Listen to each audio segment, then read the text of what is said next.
Salut, bonjour à tous et bienvenue sur Chainsworld, la chaîne du Wargame. Et des commandes de tokens sur Amazon. Pourquoi faire tous ces tokens? Eh ben, on passe en V3.5. Oui, mais le délire des tokens dans tous les sens, c'est fini en V3.5. Oui, mais ça va, c'était pour la blague. Tu sais très bien que c'est ma dernière commande de combat de patrol. Ah, je savais pas que t'étais Cherokee. Pourquoi l'Indien? T'es un scalper? Ah mais non! Il y a de bonnes raisons pour ça, seuls les vrais savent. Ouais. Et attends. Désolé, petite interruption. CS News, à vous les studios.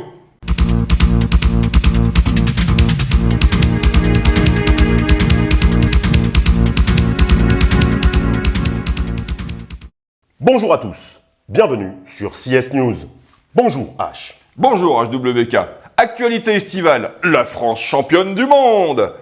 La France championne du monde, mais de quel sport? La France championne du monde d'un sport. Pardon. Plus sérieusement, l'équipe de France a remporté le WTC pour la seconde fois consécutive. Une première dans l'histoire. Formidable. Mais sinon, c'est quoi le WTC? Le WTC? Mais ce sont les champions du monde par équipe de Warhammer 40 000. Ah, Warhammer 40 000, le jeu phare de cette compagnie qui a encore décidé d'augmenter tous ses tarifs. Oui, mais ils ont décidé ça suite à la hausse des tarifs douaniers américains, là. Donc, on a tous appris ensemble que désormais l'Europe fait partie des États-Unis. Ouh, mais aujourd'hui je vous sens un peu comme la soude. Caustique!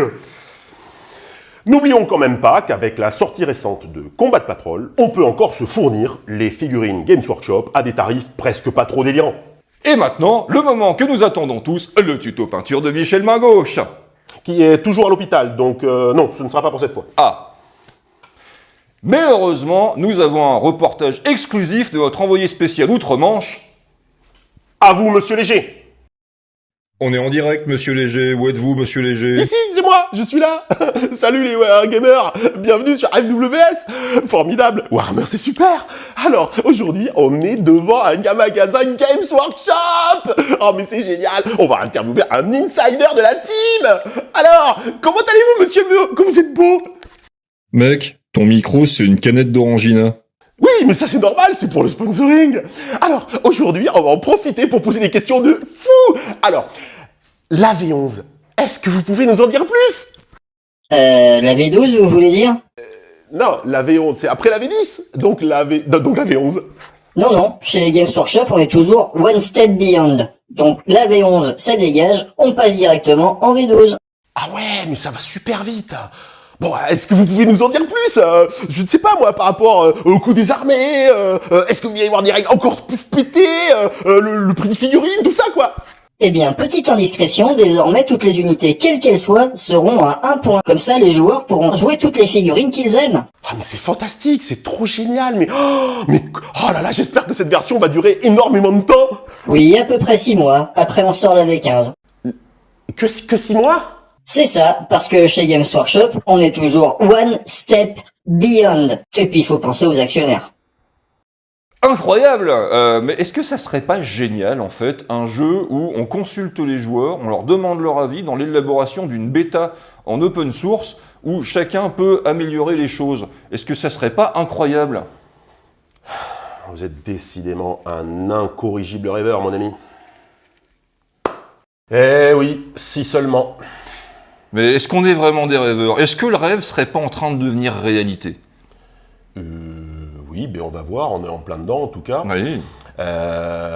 Sortie de la bêta V3.5 dimanche dernier. Oui. Lundi, c'était lundi. Là, donc, du coup, on va commenter quoi? La V3.5.4.2. Bêta. Bêta.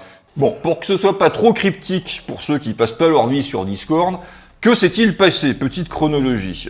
Début d'été, nous avons une première vague d'annonces faites par Tano sur son live. Oh, exactement. Si tu continueras à le faire, tu le fais très bien. Ah, voilà. Tano qui annonce donc toute une série de projets de changement de règles. L'idée étant que chaque armée de One Page Rule ait une identité avec des règles qui lui sont spécifiques. Donc on a ce premier volet de règles qui sont révélées. ça discute beaucoup dessus. On a quand même été bien prévenu que ça n'était que du provisoire, des pistes de réflexion. Deuxième live d'annonce où on se rend compte que beaucoup de pistes de réflexion ont été abandonnées, on est parti sur d'autres pistes de réflexion, également des retours des machins, et puis là, début septembre, ouverture de la bêta avec... Le détail d'armée par armée, avec les règles, les points, parce que le problème qu'on avait jusqu'avant, c'est que sur ces pistes de réflexion, comme il dit, on n'avait pas encore le coût en points. C'est exact. D'accord ? Le coût en points estimé, parce que comme nous sommes en bêta, ce n'est pas le coût en points définitif. Non. Du coup, l'idée c'est quoi ? L'idée d'une bêta, c'est que faut pas tomber dans certains extrêmes. Ça veut dire que l'intérêt c'est d'en parler, certes, mais il faut pas jouer au sous-marin en voyant les règles de son armée favorite, se sentir privilégié et donc surtout ne rien dire pour pas que ce soit nerfé. Ou alors tomber dans l'excès inverse de nos amis américains et dire que tout est naze et pas assez pété. Voilà, tout tape pas assez fort en fait. Pour résumer un petit peu, là actuellement on a eu une première bêta qui était essentiellement basée sur des tokens et des systèmes de mesure, de distance pour que les unités se buffent entre elles si elles sont à telle distance, qu'elles aient des malus, des bonus selon les distances, d'engagement, machin, etc. Bon, on parlera pas d'un tombereau d'insultes, parce voilà. que c'était pas tout à fait ça. Ouais, il y avait beaucoup de tokens à gérer, tokens qui, on va être clair, sont un pis-aller, c'est-à-dire qu'on peut, ça se gère, mais c'est quand on n'a pas le choix en fait, qu'il faut mettre des tokens. Si on peut s'en passer, c'est quand même vachement mieux. Et le système où tout devait être mesuré ou presque, pour moi, ça allait juste alourdir le jeu. Voilà, c'est un marqueur fort, si j'ose dire, le token, parce que ça dénote d'un jeu mal branlé. Et comme le dit si bien le proverbe anglo-saxon, le plancher est assez bas, donc vachement accessible PNR. Par contre, le plafond est putain de haut. Oui, c'est ce que doit être PR, un jeu facile d'accès, mais dans lequel tu peux t'épanouir. Par la pratique et l'expérience. Exactement, et pas par le fait que tout ce que tu regardes meurt, mais on va y revenir. Là, actuellement, nous sommes donc le dimanche 7 septembre, lundi, les choses vont de nouveau changer, et tant mieux. Donc, on peut faire un bilan global de ce que pour nous est, au jour d'aujourd'hui, à l'instant T, la V3.5.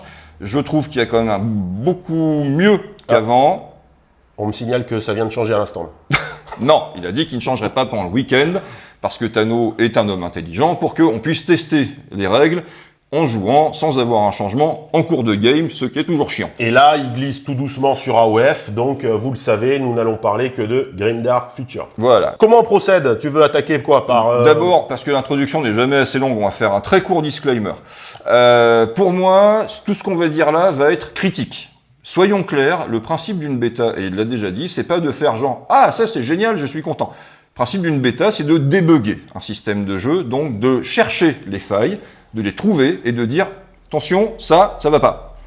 Donc on va dire beaucoup, ça va pas. Ça veut pas dire que tout est nul, ça veut pas dire que le travail des développeurs est acheté à la poubelle. Au contraire, remercions-les de la démarche de nous avoir permis d'accéder au cœur nucléaire de la création d'un jeu, et c'est très important, et c'est passionnant en plus. Voilà, nous, notre intérêt ici, par cette vidéo, ce n'est pas la création du jeu, mais bien son équilibrage. C'est ça. Parce qu'on a envie de s'amuser. Et surtout, on a envie que le gars d'en face s'amuse. Donc, pour nous, ce dont on va parler, les points qu'on va essentiellement relever ici, ça va être ce qui nous semble trop fort ou, inversement, pas assez. On va essayer de se concentrer sur l'équilibrage entre ce qui est pressenti pour le nouvel système de jeu au sein même des différentes factions. Donc, pour résumer, et on va se lancer tout de suite, critique constructive. Mais il y aura du sel quand même. Allez, c'est parti. Les Alien Hive, parce qu'on va faire par ordre alphabétique, hein, évidemment. Juste pour rigoler, le principe initial qui était le pouvoir de l'amitié, dans le pouvoir de l'amitié. où à chaque fois qu'une unité Alien Hive était pas trop loin d'un copain, il devenait vachement plus fort. Bon, ça a disparu. Ça a été remplacé par... Assaut de la ruche. Assaut de la ruche, donc les unités ennemies qui jettent pour se défendre suite à des blessures des armes d'unités qui ont assaut de la ruche, prennent une touche supplémentaire lorsqu'elles font 1. C'est un petit bonus de létalité, sachant que en règle générale, les Alien Hive ont globalement perdu la règle No Retreat. Elle a été virée sur quasiment toutes les armées parce qu'effectivement, ça faisait des builds de hordes qui ne battaient jamais en retraite. où tu te contentais de bourrer la table de figurines et de scorer. Voilà, c'était pas ludique pour personne. Donc la règle à dégager, on a donc une règle qui augmente un petit peu la létalité de l'armée. Et En avait-elle besoin? De façon générale, ces nouvelles règles d'armée s'appliquent à l'intégralité des modèles proposés pour la faction. On l'avait noté sur notre review des Alien Hive, il y avait globalement peu d'options de chefs. Maintenant, c'est plus le cas, il y en a beaucoup plus. Il y a beaucoup plus de chefs qui transmettent un bonus à leur unité. Voilà, donc le Prime Warrior, le Snatcher Lord et le Grune Vétéran, qui est nouveau, hein, c'est-à-dire c'est un termagant énervé, ont des systèmes d'aura qui permettent de transmettre à toute l'unité, qu'on va avoir Pheromone Host qui permet d'avoir plus 4 à la charge. Alors c'est assez commun dans le jeu, vous le verrez plus tard, donc on a des unités qui peuvent vraiment charger très très loin. On a Fortified Aura qui donne... Donc Fortified, moins 1 à la paix lorsque vous êtes ciblé. Voilà, bon, ça peut donner un petit bonus, c'est intéressant pour les unités qui ont déjà une sauvegarde correcte, type 4+, pour les guerriers Titi par exemple. À noter que ça marche au tir comme au corps à corps. Tout à fait.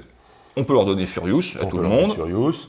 Le Relentless à tout le monde. Alors le Relentless a changé. Oui, maintenant c'est plus si tu fais hold, tu as tes 6 qui proc, c'est si tu tires à moins de la moitié de la portée de l'arme, tes 6 font double touche. Donc tu peux te déplacer et tirer, mais avec une portée réduite. Voilà, et la fameuse aura de résistance, donc sur 6, vous ignorez une touche, et Une sur blessure. 2+, si Voilà. c'est un sort. C'est ça. Bon, c'est le film No Pain à 6. Hein. Donc on se rend compte que là on peut buffer des unités. Parce que vous allez voir que toutes les unités de base, en règle générale, dans l'ensemble de la V3.5, ont des règles bonus qui peuvent se surajouter. Donc par exemple, chez les Titi, on va avoir Poison en mêlée, Bane, c'est juste un changement de nom, donc s'il fait des 6, il relance à la défense. Voilà, c'est comme le poison qu'on connaissait, sauf que celui-ci n'annule plus la régène. C'est ça. Ils peuvent avoir Furious, et ils peuvent avoir Destructive Growth, alors qui était complètement pété avant, mais qui l'est moins maintenant, parce que chaque tour passé sur la table après le premier, donc Alors, sur la après table, celui où ils sont déployés. c'est ça, vous gagnez plus 1 pour toucher et plus 1 À la paix. à la paix. Ce qui peut rapidement faire des unités qui touchent super bien et qui ont une AP de fou. Alors avant, c'était pas précisé que ça ne marchait que quand tu étais sur la table. Ça veut dire que quand tu étais en réserve, à partir du tour 1, tu gagnais plus 1, plus 1. Ce qui faisait des unités qui arrivaient en embouche avec une puissance de frappe absolument délirante. C'est plus possible. Ouf. Et sachant que maintenant, si les unités sont démoralisées, alors elles perdent leur bonus. Ça coûte une blinde. Voilà. Un peu plus de létalité, un petit peu moins de résilience sur table en termes de commandement, et des unités qui sont plus facilement quittables. Alors, on peut mettre des kits d'amélioration dessus pour qu'elles deviennent plus fortes.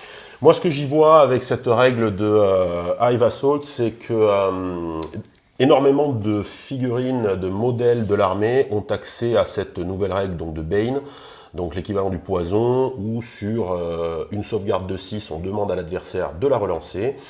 Pourquoi? Parce que justement, lorsqu'on fait 1 à la sauvegarde, eh bien, on prend une touche de plus. Donc l'intérêt, c'est quoi? C'est de faire lancer beaucoup de dés de sauvegarde, Voilà. en espérant qu'il fasse beaucoup de 1.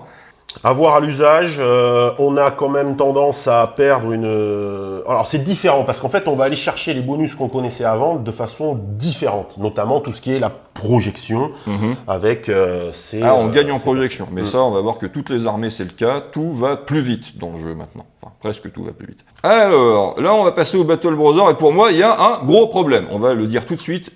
Pour moi, la règle des vétérans, donc vétéran d'assaut, vétéran Battle Brother, etc., etc. Avant, c'était vous aviez plus 1 en qualité quand vous attaquiez pour toucher au corps à corps ou au tir. Maintenant, vous pouvez vous activer 2 fois, une fois par game dans le même round. Traduction, je m'active, je passe la main à mon adversaire et je peux, si je le souhaite, réactiver cette unité. Bon, vous allez me dire de base, oui, bon, mais de base, tous les Space Marine Vanilla ont la règle Battleborn qui donne plus 6 de portée à leurs armes de tir et ou plus 3 quand ils chargent. N'importe quel Marines de base piéton charge à 15, n'importe quel fusil lourd, bon des bolters, tire à 30. Déjà on est pas mal. Mais c'est pas ça qu'on allait chercher avant. Avant, on allait chercher autre chose. On allait chercher les Marines d'assaut. Et là, les Marines d'assaut chargent plus à 12. Non, ils chargent à 15, Ah flying, oui. en bouche. Voilà. Donc ça commence à faire un petit peu beaucoup, sachant qu'en plus, le squad de Battle Brothers de base peut avoir 3 auras différentes. Par chaque pack de 5, tu peux mettre une aura. Donc si tu fais une unité combinée de 10, tu peux en mettre 2. Auras qui sont soit -1 à la paix de l'adversaire. Voilà. Sinon, on peut avoir la régène. Oui. Et ou l'aura versatile. L'aura d'attaque versatile, qui te permet de choisir entre AP +1 sur tes armes ou +1 à la touche. Donc tu vas avoir des types qui peuvent, pour des marines de base, avec un bolter, qui peut tirer à 30 pouces, et qui peut choisir de tirer à 30 pouces AP2 ou à 30 pouces AP1 à 2+. C'est un poil trop fort pour des troupes de base. Voilà. Tu peux avoir l'ennemi à -6 de portée quand il te tire dessus, sachant que tu tires déjà de base plus loin que lui, donc il va falloir qu'il s'approche beaucoup et longtemps pour commencer à te tirer dessus. Pour moi, on a un gros problème dans cette armée qui est qu'il y a une synergie évidente qui en l'état est complètement pétée. Oui. Tu peux charger à 19 pouces flying avec des marines d'assaut. Voilà. C'est les mêmes marines d'assaut qui peuvent choisir soit d'avoir leurs petites armes de CAC de base qui sont AP2, soit qu'elles soient AP1 mais que tu touches à 2+. Et si en plus tu mets des vétérans d'assaut, ils peuvent s'activer 2 fois dans le même tour. On a testé la combo ce week-end, c'est complètement con. Tout ce que l'unité regarde meurt, et tu vas te dire, c'est pas grave, ils viennent de jouer, donc du coup je peux les ignorer, je vais m'en prendre au reste pour commencer à me... Bah non, puisqu'ils peuvent se réactiver. Donc tu es obligé de les gérer et de les sortir, et le reste de l'armée peut faire ce qu'elle veut. Ça pète le séquençage, ça casse tout. Simplement, les vétérans, en l'état actuel des choses, ne jouent pas au même jeu que les autres. On va peut-être pas s'attarder sur la différence entre les Blood, les Dark, les Knight, les Watch et les Wolf. Les Wolves ont perdu leur counter-attaque. Oui, et maintenant ils ont un scout à 9 pouces. C'est des savonnettes. Voilà, ils se prennent pour des Genestealers. Les sphères de bataille n'ont pas trop bougé. Elles ont quasiment pas bougé, donc on a toujours des veaux. Voilà. Les Custodian Brothers. Les Custodian Brothers. Alors, les Custodian Brothers, c'est, avec les vétérans d'assaut Space Marine pour moi, la deuxième gros paquet de sel. Vous prenez un squad de Custodian Brothers de base à 230 points quand même. seulement 230 points. Oh là là. De base, ils ont, comme toute l'armée, Guardian Armor. Qu'est-ce que ça fait -1 à la paix de l'adversaire, jusqu'à AP 0, s'il vous tire dessus à plus de 9 pouces, Ou si vous charge à plus de il vous charge, mais que sa charge démarre à plus de 9 pouces. Tu peux leur mettre Supreme Guardian Aura Armor, Ah bon? pour seulement 10 points. Voilà. Et là, c'est plus -1, mais -2 à la paix. Rappelons qu'ils ont toujours une sauvegarde à 2+, et tu peux, avec les bonus de chef, leur mettre dedans un héros qui va leur donner soit Surprise Attack, ce qui leur permet de faire une embouche à 1 pouce. Rapid Advance Aura, donc pareil, ils peuvent avoir +2 quand ils avancent, voilà, donc ils vont plus vite. Caster 2, Unstoppable in Melee, donc toutes leurs attaques ignorent tous les bonus de l'adversaire, tous les malus qu'on pourrait leur infliger, et tu peux ni régénérer, rien du tout. Alors, pas de régène, pas de Feel No Pain, rien, tu meurs. Mais peut-être que le Master Custodian, c'est un peu cher. On a peut-être quelque chose à faire avec des choses un peu moins chères. Alors, il y a Résistance Aura qui te donne une Feel No Pain à 6 contre les blessures normales et à 2+ contre les sorts. Entrenched Aura qui fait que tu as -2 pour les toucher quand tu leur tires dessus à plus de 9 pouces. Faut vraiment pas qu'ils bougent. Donc, dans un jeu de position, on sait jamais trop comment ça va se passer. Donc moi, je préfère quand même pouvoir garder cette capacité de bouger et pas compter sur un bonus si je n'ai pas bougé. Oui. Et pour finir les options de chef, on en a une qui vous permet, avant le début de la partie, de choisir une unité adverse et de lui dire, toi, tu prendras j'aurai +1 à la paix quand je te tape sur la gueule. C'est normal. Voilà, que je te tire dessus ou que je te mette des coups de hache. Voilà, donc pour résumer, on a une armée qui est quasi exclusivement basée sur les buffs de défense. Et oh fuck, quel buff! Ils peuvent avoir -2 à la paix de l'adversaire, et avoir soit -2 pour être touchés s'ils ont le bon pouvoir et qu'ils restent immobiles, soit une Feel No Pain à 6. Bon, traduction, vous avez un truc qui, je te tire dessus à AP1, je sauvegarde à 2 puisque tu as AP-1. Très bien, je te tire dessus à AP2, je te sauvegarde à 2 puisque j'ai AP-1. Très bien, je te tire dessus à AP3. Ah mince, je sauvegarderai à 3, mais je suis à couvert, donc je sauvegarde à 2. Donc, bon, en gros, j'ai fait le calcul, un custo de base au milieu de la pampa avec pas un buisson à portée, il faut 9 tirs de canon laser de Space Marine pour le descendre. Si derrière un buisson, c'est 18 tirs. C'est même pas la peine de lancer les dés. C'est stats, hein, cherchez pas. Et c'est des unités de 3. Hein. Donc s'ils sont à couvert, c'est 18 x 3 tirs de canon laser pour laver l'unité. Si tu leur as mis les bons bonus défensifs. Frustration ? Non, je pense juste qu'à un moment donné, il va falloir piper les dés. Voilà. Et là, tu vas me dire, mais dis donc, tu n'as qu'à t'approcher à moins de 9 pouces. Oui, c'est vrai quoi, merde. Sauf que les mecs chargent à 12 et qu'ils tapent toujours aussi fort au corps à corps. Ça, c'est pas faux. Voilà, donc les mecs s'installent sur les objectifs, marquent des points, tankent comme des porcs, et si tu viens essayer de les déloger, t'exploses la tronche à coups de hallebarde énergétique. C'est la mort du fun. Pour moi, en l'état, cette armée ne peut pas rester comme ça, parce que juste tu t'amuses pas. En l'état, moi, un gars vient me dire « Hey mec, cool, on fait une partie, ouais, vas-y, tu joues quoi, custo ?» Ben non, merci. Ça, c'est pas gentil pour lui. Bah oui, non, c'est pas gentil, mais c'est vrai. Non, mais tu pourrais te sacrifier de temps en temps. Le but, c'est de s'amuser quand même. Bon, les DAO. Les taux. Les DAO, pardon. Les taux, c'est vrai. Voilà. Donc les taux, même principe, hein, une armée de pampans, la règle générale de l'armée. Donc, écoutez, c'est pas compliqué. Lorsque vous tirez sur une cible qui est au-delà de la portée, de la moitié de la portée de votre arme, vous gagnez plus 1 pour toucher. Voilà. Donc, si l'ennemi est loin, vous touchez mieux. Donc, reste par là-bas. On ne veut pas que tu t'approches. Ils n'ont pas besoin de progressif. Parce qu'on est nul au corps à corps. Évidemment, ça se cumule toujours avec les spotting laser si vous en mettez. Donc, vous allez rapidement avoir une armée qui a une qualité de 4+, mais qui touchera à 2. Voilà. Bon, quoi en dire ? On va pas détailler pendant 3 plombes. La philosophie est simple. On vous tire dessus de loin. Ne vous approchez pas. J'ai jamais aimé spécialement les DAO / taux parce que c'est une armée qui joue que sur une phase, que c'est du pierre-feuille-ciseau. C'est si je te maintiens à distance, je t'atomise, j'ai gagné. Si tu me rentres dans la tronche, tu m'atomises, j'ai perdu. Après, il y a quand même beaucoup plus à dire sur les Eldar noirs. Oh oui. Les Eldar noirs, donc on va retrouver cette capacité de vétéran, d'accord, sur vous les connaissez, les True Witches, les True Warriors, tout ça. Donc on peut s'activer une seconde fois tout ça, mais la règle générale de l'armée nous permet de bouger de 3 pas après avoir tiré ou caqué. Alors, que tu es touché ou pas, hein. Ouh, bon. Voilà. Bon, qu'est-ce que ça veut dire ? Que les unités de tir vont pouvoir faire la savonnette, je sors de ma ruine pour te tirer dessus puis j'y retourne, voilà, et que les unités de corps à corps, si elles sont engagées à un contact, qu'elles n'ont pas gagné, ne reculeront pas d'1 pouce mais de 4, ce qui est bien pour éventuellement se mettre à couvert, puisque ça se cumule évidemment, hein, le 1 pouce il reste. Hein. Voilà. Et si vous avez lavé l'unité adverse, vous pouvez faire vos 3 pouces de consolidation plus vos 3 pouces de harcèlement. Pour préparer la suite. De faire 6 pouces, ce qui est bien parce que ça reste une armée de chips pour se planquer.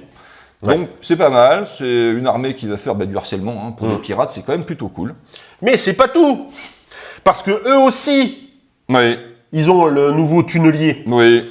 Infiltrate. Donc en fait, c'est pas compliqué, vous pouvez les déployer à un pas d'une... Toute l'infanterie à qui tu peux rattacher un perso, donc toute l'infanterie, hein, tu peux la mettre en embouche à 1 pouce. Voilà. Les unités de CAC sont toujours de bonnes unités de CAC. Les unités de tir, il y a quelque chose à faire avec. Bon. Alors, on notera quand même que chez l'infanterie de base, c'est-à-dire les warriors, les witches, les true warriors, les true witches, tu peux leur mettre pour seulement 10 points la règle expert trader, hein, qui fait qu'à chaque fois qu'ils détruisent une unité, ils gagnent plus 1 pour toucher et plus 1 à leur défense. Alors vous allez me dire, oui, mais c'est des chips, donc du coup, ils vont détruire un truc, puis après ils vont se faire laver en retour. Ouais, sauf qu'ils peuvent se redéplacer de 3 pouces après avoir combattu, voilà, ce qui est quand même pas mal. Et que, n'oublions pas qu'il y a des vétérans, hein, donc ils peuvent faire 2 activations. Donc, vous mettez des vétérans de tir un peu burnés, vous sortez, vous lavez un truc, vous vous planquez, vous n'êtes plus en 4+, 5+, vous devenez du 3+, 4+. Vous pouvez vous réactiver, éventuellement vous téléporter avec le pouvoir qu'on a vu, relaver l'unité adverse et vous retrouver en 2+, 3+, en un tour. Alors oui, c'est une unité qui coûte cher, oui, il va falloir jouer intelligemment avec votre adversaire, se livrer un petit peu pour pouvoir le faire, mais si vous parvenez à le placer, vous avez pour pas si cher que ça une unité qui va devenir odieusement puissante. Et on n'oubliera même pas que le fait que tu puisses avoir des True Warriors à 75 points, les 3 tout nus, 75 points c'est que dalle. Pour faire 2 activations, pour temporiser le tour, pour dire... Non, il y a vraiment un problème avec... Pas jouer au même jeu, c'est chiant. Moi, je trouve que il y a plein de jolis buffs pour les Dark Eldar. Alors, par contre, les véhicules de transport servent plus à rien. Hein. Bah non, laissez-les sur les étagères, vendez-les. Pourquoi te faire suer avec un transport alors que tu peux te taper à 1 pouce ? Voilà. Tout ce que tu veux, hein, y compris des gros trucs qui tapent fort. Bon, l'armée c'est cool, la philosophie est bonne, ça va super vite, ça switch tout le temps, tac tac, c'est là, non, c'est là-bas, là, c'est bien. C'est-à-dire, c'est toujours pareil, c'est qu'on essaye de faire du fluff avec de la règle. C'est très compliqué. Mais là, je trouve que c'est plutôt réussi. Les nains. Bon, alors, les nains, c'est un peu l'inverse. Hein. On a renforcé le côté bonjour, drunk. Est-ce que c'est pas des custodes d'1 mètre cube? Oui, c'est ça. Donc, ils ont sturdy, c'est comme les custos. Hein. Enfin, presque, c'est l'inverse. Ils ont +1 à la sauvegarde quand on leur tire dessus à plus de 9 pouces. C'est mieux. Bah, déjà parce que, oui. Sur oui. des unités à teuf 1, c'est mieux. En effet, ça peut se cumuler pour certaines unités avec un système de bouclier qui dégrève la P de 1, donc on a quand même des unités qui ont une belle sauvegarde, peut-être trop belle pour certaines unités. Alors qu'est-ce qu'on a en bonus de champion? On peut leur mettre le poison au tir, on peut annuler le slow, bon, ok. On peut leur mettre aura de résistance. 6 plus de plus. Voilà, donc toujours la feel no pain, et on peut leur mettre... 6 pas de portée supplémentaire, la réparation et le caster 2. Le 6 pas de portée en plus, je trouve ça assez cool pour une armée qui a des armes qui peuvent taper très fort mais qui ont une portée un peu réduite. Et qui est slow. Voilà. Et ensuite, comme souvent, on va avoir sur les unités de base la possibilité de leur mettre des règles supplémentaires. Par exemple, hein, les guerriers de base peuvent avoir une version améliorée de leur règle de départ qui est qu'ils n'ont pas +1 en défense si on tire dessus à plus de 9 pas, mais +2. Donc oui, on a des petits guerriers nains de base à sauvegarde de plus. Ça arrive. Voilà. Ils peuvent avoir linear cover, hein, ils peuvent avoir la régène, donc les unités de base chez les nains deviennent très tanky. Après, elles ont un output de dégâts relativement restreint qui fait que ça va être des plots, mais des plots qu'il va falloir sortir quand même. Alors, on est moins dans la débilité que les custos en termes d'endurance, même si ça peut être voilà, des trucs avec des régènes et sauvegardes de plus, c'est toujours générateur de frustration. À voir. Moi, je vois un truc intéressant avec l'artillerie qui a gagné une arme unstoppable, 12 attaques AP1 à 30 pour 45 malheureux points. On va en parler maintenant, on reviendra tout à l'heure dessus. Sur unstoppable. Ouais, c'est quelque chose d'intéressant puisque ça annule tous les malus que vous pouvez subir au tir et ça annule tous les bonus dont l'adversaire pourrait profiter également. Voilà, y compris le field of pain si vous en avez un, que ce soit une régène ou n'importe quoi d'autre, vous ne pouvez pas ignorer les blessures unstoppable. Non, vous ne pouvez pas. Donc c'est quand même assez intéressant. C'est du Locon amélioré, hein. Il va falloir encore plus souvent la mettre que l'autre. Pareil que Dark Eldar, j'aime bien la philosophie qu'ils ont mis derrière. Gaffe à certains combos, parce que les Power Suite Guard à défense de plus, réduisent la P de 1... c'est peut-être un peu beaucoup en termes d'endurance, je sais pas, à voir. Alors, ça correspond au feeling de l'armée. Voilà, donc à voir ce que ça donne, mais pas trop de sel là-dessus. Les arlequins, les harlequins ou les arlequins? Est-ce qu'il y a un H? Les narlequins. Voilà, c'est les narlequins. Alors, les narlequins, à chaque début d'activation, tu les fais 3 pouces gratuits dans la direction que tu veux. T'ignores les murs, t'ignores les terrains, t'ignores tout. Piou. Bon, il n'y a que 3 pas. Voilà. Mais c'est 3 pas de gagné. Plus personne n'a fast, hein, d'ailleurs, précisons-le. Hein, oui. Voilà. Certains véhicules le conservent, mais bon, c'est plus... voilà. Et ils ont -1 pour être touchés quand tu les attaques, quelle que soit la distance, quel que soit le mode d'attaque, que ce soit au tir ou au cac. Donc, bon, ils vont être chiants à toucher, ils vont se déplacer très facilement un peu partout. Sur les tables chargées en décor, ça va être vite ronche-tête. Bon, après, ça reste une faction une armée de niche. Avant, hein, voilà, c'est exactement ça. Mais globalement, pareil, c'est plutôt pas mal en termes de respect de la philosophie du truc, à voir si c'est pas trop moteur de frustration non plus. On peut enchaîner sur l'Eternal Dynasty. L'Eternal Dynasty qui a perdu le Fearless généralisé. Oui. Donc maintenant, ils gagnent la règle Spirit Power qui leur permet de gagner AP +1 lorsqu'ils tirent à mi-portée ou qu'ils chargent à mi-portée. C'est au corps à corps. Non, il n'y a pas besoin de mi-portée pour la charge. Ah oui, pardon. Quand tu engages le cac. Le tir à mi-portée ou engager le Ce cac. qui va en faire une armée de fusillade à courte distance et de corps à corps. Globalement, ça va être sa philosophie. Donc c'est bien parce que c'est plus des démarcations des taux avec des skins différents. On va vraiment chercher le clone. Et en mieux. On va chercher vraiment le combat rapproché. Ouais. Les ninjas n'étaient pas assez forts avant. Oui. On notera quand même que, comme souvent, l'infanterie de base a accès à une règle spécifique, ce qui est bien d'ailleurs, parce qu'en général, ça permet de rendre l'infanterie de base un peu plus intéressante. En l'occurrence, la règle en question, c'est Vengeance. Donc quand une unité qui a vengeance est détruite par l'adversaire, vous mettez un token sur l'adversaire, et ben, les autres unités qui tireront sur l'adversaire en question auront un bonus de +1 en AP. Voilà, bon, ce qui est combiné avec super vengeance de l'enfer de Mekuyaski, où tu mets un token sur l'unité adverse en début de game qui a des malus, puis ensuite si elle te détruit un truc, bah du coup là encore plus de malus. Bon, le wording est compliqué, c'est peut-être chiant à mettre en place, c'est un truc, pourquoi pas. L'idée est pas mauvaise, la mise en œuvre est peut-être un peu tirée par les cheveux, je sais pas. Moi, j'ai quelque chose d'assez intéressant avec ce pouvoir du capitaine qui permet de faire, donc, lorsqu'on embouche, le tour où on arrive, on a AP +2. Alors, précisons que ouais, c'est au tir, hein. Voilà, c'est pas au cac. Donc, ça peut être intéressant d'avoir une armée qui, de base, a des bonus du fait de tirer à courte distance, qui peut arriver en embouche, et avec des bonus, tu vas avoir beaucoup de bonus, ça veut dire que tu peux emboucher avec des espèces de marteaux de la mort qui vont tirer avec AP +3, hein, C'est quand ça. même. Ce qui commence à faire un peu bobo la tête. Oui. Parce que le Heavy Shred Fist, là, 3 attaques à 18 par ending, AP3, Oui, oui, oui, oui. bon. Ça commence à saturer. Gratuit, beaucoup. bien sûr, hein, parce que c'est... Donc, est-ce qu'on n'a pas, là aussi, pareil, source à combo, tendance à vouloir mettre beaucoup d'unités en embouche pour bénéficier du stackage de bonus. C'est un problème général, de toute façon, dans la V3.5, je trouve qu'il y a trop facilité de mettre des trucs en embouche, qu'il y a trop d'intérêt à le faire, au détriment des autres types de jeux. C'est-à-dire que quand tu as des armées comme les Dark Eldar et ceux-là, où tu peux mettre beaucoup de monde en embouche, et en plus ça t'offre des bonus intéressants, bah quel intérêt t'as à mettre des mecs à pied?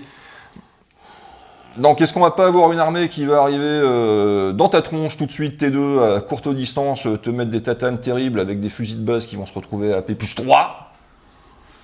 Bon, +4, si en plus un ennemi qui a été mark fait for vengeance, ça commence à faire beaucoup. Moi, c'est quelque chose que je regrette pour le moment dans le chemin que prend cette bêta, c'est qu'on n'avait pas besoin de réparer quelque chose qui n'était pas cassé. Il y a un souci avec l'embouche de manière générale. C'était fort avant. C'est encore plus. C'est complètement structurant maintenant. C'est-à-dire, Là, par exemple, hein, c'est pas difficile. Hein, tu prends des guerriers de base, par 10, tu leur mets des shotguns, tu mets un héros qui leur donne en bouche avec le +2 à l'AP, tu te téléportes, t'arrives, bonjour, j'ai des shotguns AP4, ton tank lourd est mort.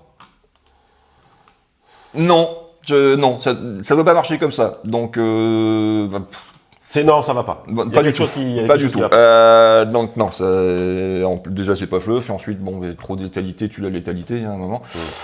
Donc why not, mais pour moi pareil, il y a des stackages de bonus qui doivent disparaître. Les gobelins, on en parle? Mais les gobelins, ils ont Ramshackle Crew. Mais quand tu attaques, que ce soit au tir ou au corps à corps, la cible doit relancer ses jets de sauvegarde de 6. En gros, toute l'armée à poison, mais sans retirer la régène. C'est plus le pouvoir de l'amitié. Non, parce qu'avant, ils touchaient mieux quand ils avaient des copains pas loin. Avant, on vous parle il y a 24 heures. Hein. Oui, ou 48.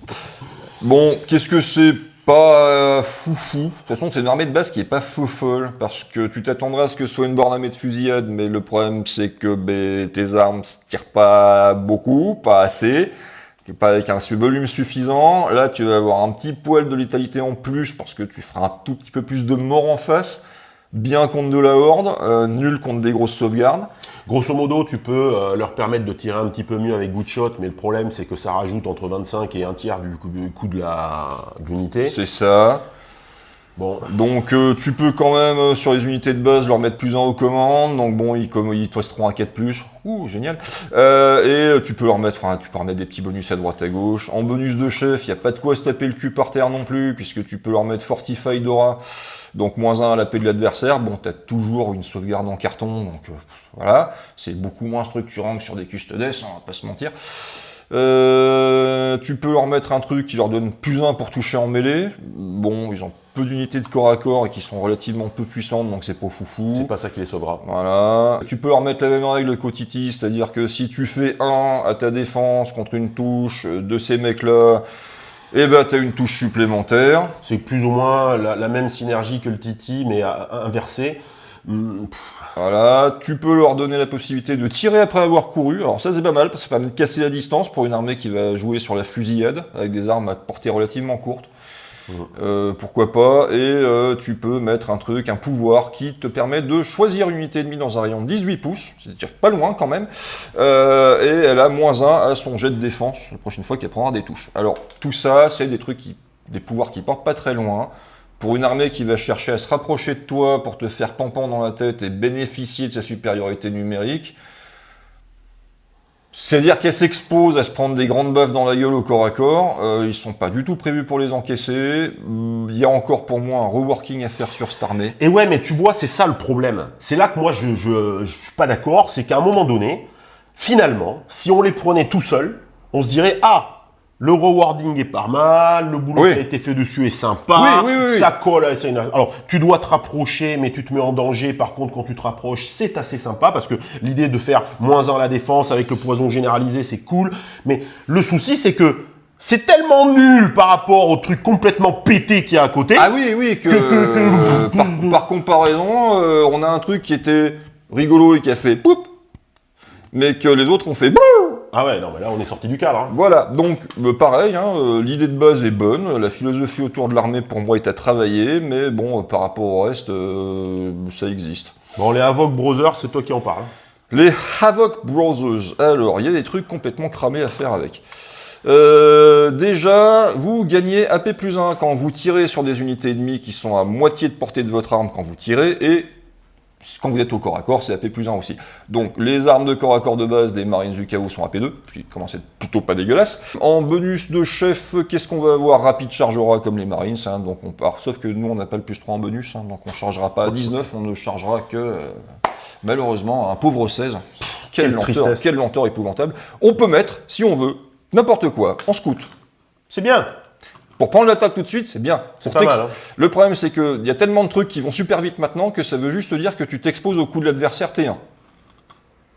Voilà. Bounding Aura qui te permet de, au début de chaque tour, te faire une petite tep de D3+1. Ça peut être intéressant en combo avec certains trucs, mais c'est pas non plus incroyable.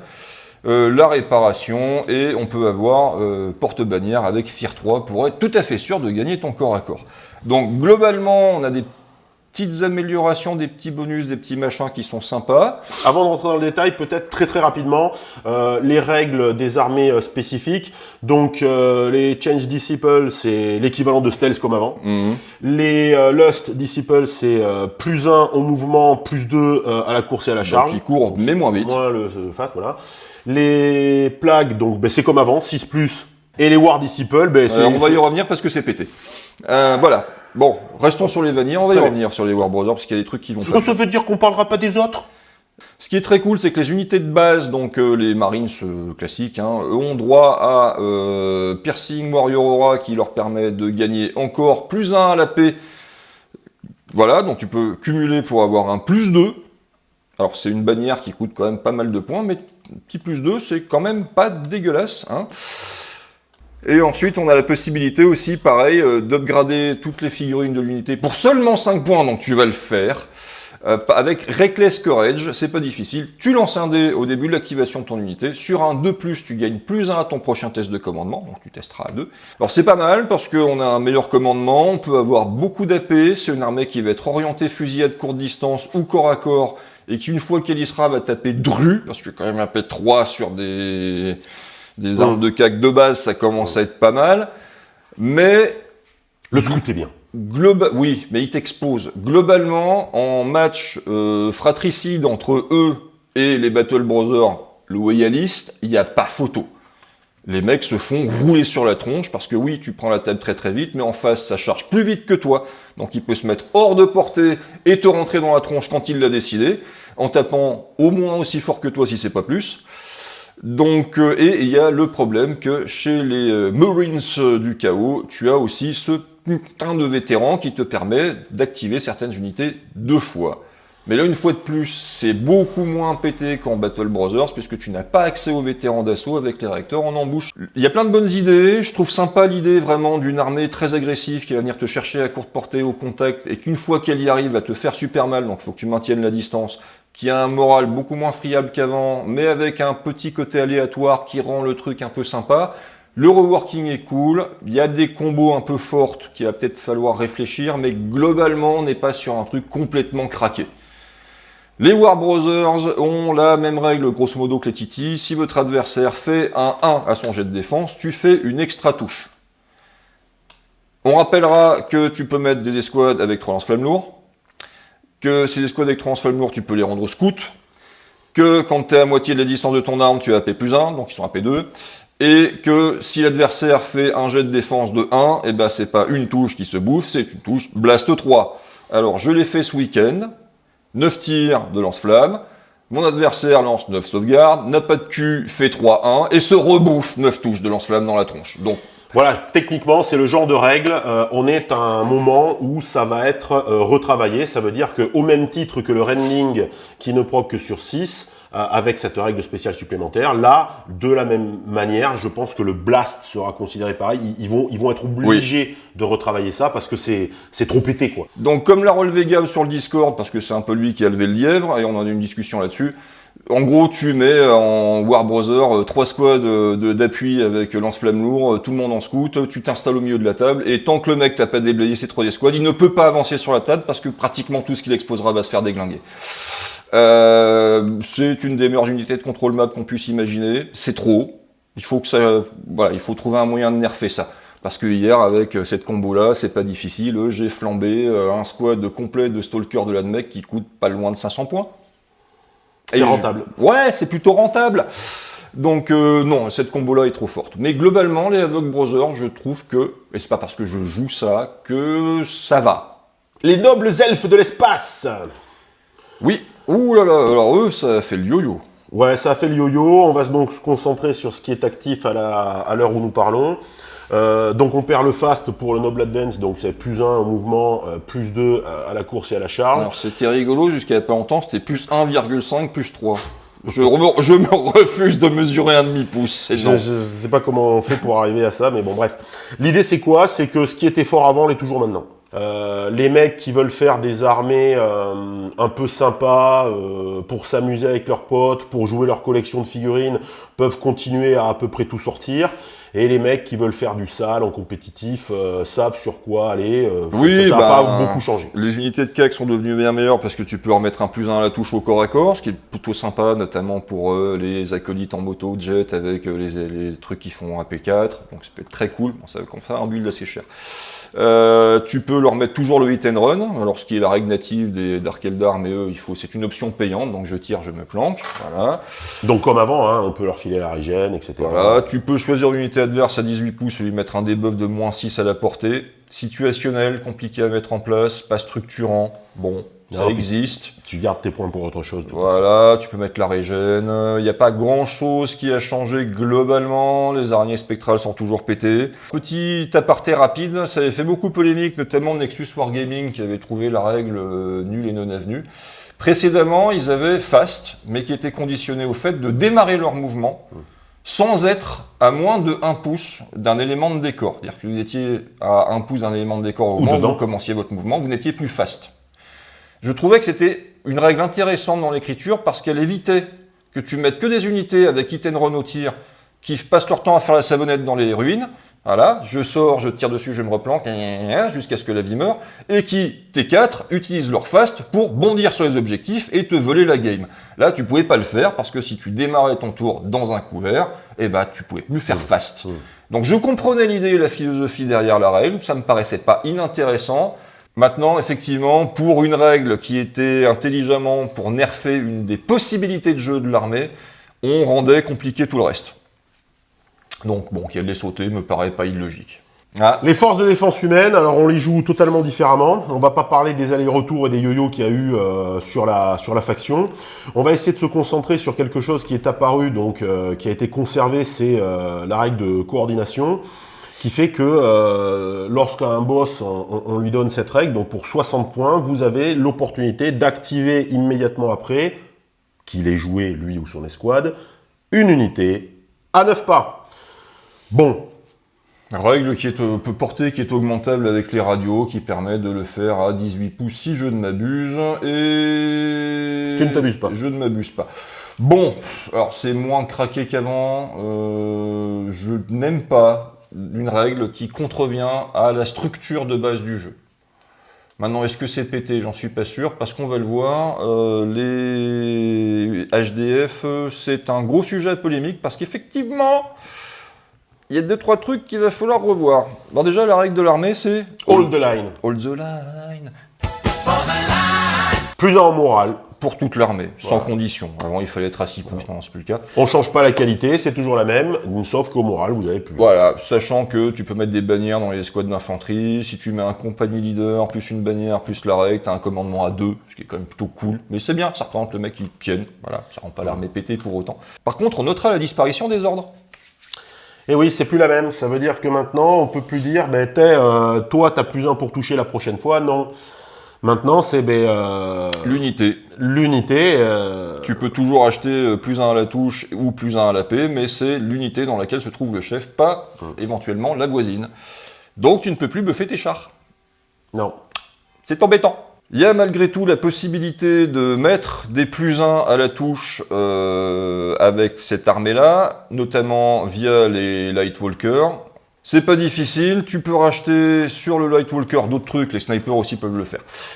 Mark for Precision, tu choisis une unité ennemie dans un rayon de 18 pouces, donc c'est pas très loin déjà, et cette unité-là a plus 1 pour être touchée quand on tire dessus.